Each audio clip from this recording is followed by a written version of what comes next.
The Reformation of the 16th century was not limited to the powerhouses of Switzerland, Germany, France, England and Scotland, but also in the Nordic countries of Scandinavia, something special would take place.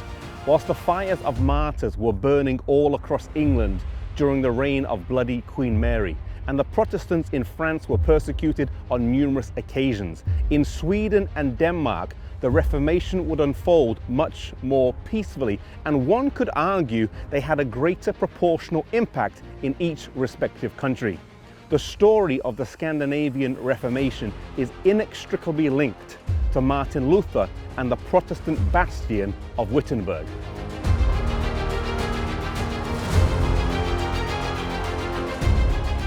In the country of Denmark, one of the principal figures in the Reformation was a man named Hans Tausen.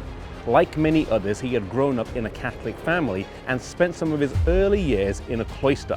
He completed much of his education in Denmark, where he was noted for his understanding of Latin and Hebrew, but he would also go on to study in Cologne.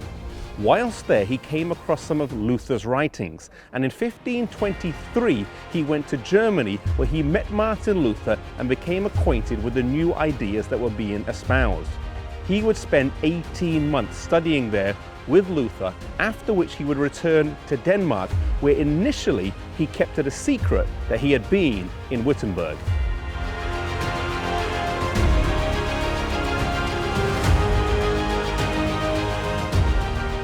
However, the good news of the gospel could not be hidden forever, and it was only a matter of time before his teachings were noted to be different from that of others.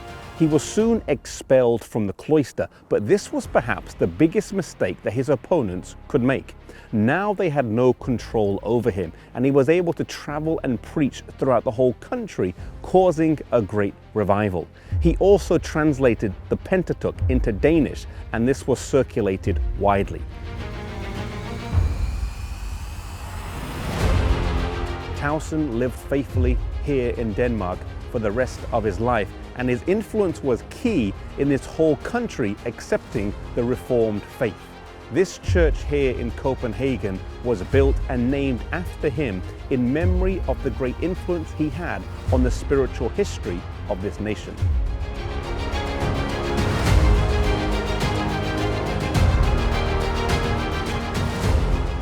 Around the same time as Tausen was causing a revival in Denmark, the Petri brothers were having a similar impact here in Sweden. The work in these two countries shows that the disciples were just as powerful and scholarly as the giants under which they studied.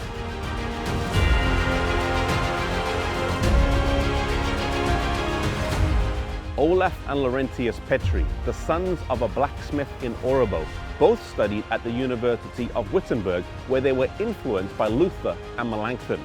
Olaf completed his masters in 1519, and they both returned back to their homeland of Sweden. They helped to translate the Bible into Swedish, and through their hard work at the Diet of Västerås, Sweden was declared Lutheran, the first country to do so.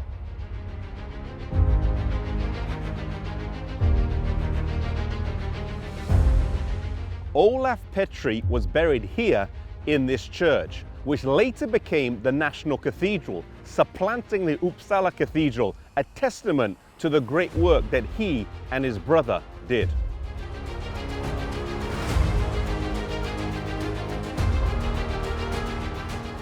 While it might have been easier for the Petri brothers or Tausen to live, study and work in a place like Wittenberg or Geneva, God had a better thing in store for them.